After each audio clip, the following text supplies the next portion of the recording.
আমার যেহেতু অন্নপূর্ণা ভান্ডারের টাকা ঢোকেনি তাই একটু চেক করার জন্য আমি চলে গিয়েছিলাম ব্যাংকে। ফার্স্টে তো শাশুড়ি মা বলল আমি যাব, তো আমি বললাম না তোমাকে যেতে হবে না, তুমি যেহেতু রান্নাবান্না করছো করো। আমি যেহেতু রান্নাবান্নাটা করিনি দুপুরের, আর সেজন্য শাশুড়ি মা করছিল, আর তার জন্য আমি বারণ করলাম শাশুড়ি মাকে। তো আমি একাই চলে গেলাম, আর বর যেহেতু অফিসে আছে, তো এই যে টোটোতে করে আমি একা একাই চলে যাচ্ছিলাম, আর ফাইনালি কিন্তু আমি ব্যাংকে চলেও এসেছি।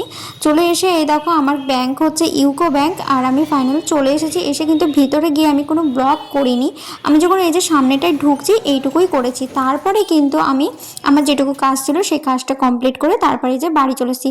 বাড়ি এসে কিন্তু আমি নিজে ফ্রেশ হয়েছি, চেঞ্জ করেছি। তারপরে এই দেখো সকাল থেকে আমি যেহেতু কিচ্ছু খাইনি, পুরো না খেয়েছিলাম, তোমাদের সঙ্গে তো সমস্ত ভিডিওটা আমি শেয়ার করেছি। তারপরে কিন্তু পুজো টুজো কমপ্লিট করেই তো আমি চলে গেছিলাম ব্যাংকে থেকে এসে এই দেখো নিজে ফ্রেশ হয়ে তারপরে যে খিচুড়ি বানিয়েছিলাম জলখাবারে, এই জলখাবারের খিচুড়িটা আমি এখন খাচ্ছি। মনটা একটু খারাপ হয়ে গেছে, একটু না অনেকটাই, যেহেতু শাশুড়ি মায়ের টাকা ঢুকেছে অন্নপূর্ণা আর আমার ঢুকেনি একসঙ্গে জমা দেওয়ার পরেও, তার জন্য মনটা খারাপ হয়ে গেছে। আর তোমাদের কার কার অন্নপূর্ণার টাকা পেয়েছো তোমরা আমাকে কমেন্ট করে জানিও, যারা পাওনি তারাও কমেন্ট করে জানিও। তো বাই সবাইকে।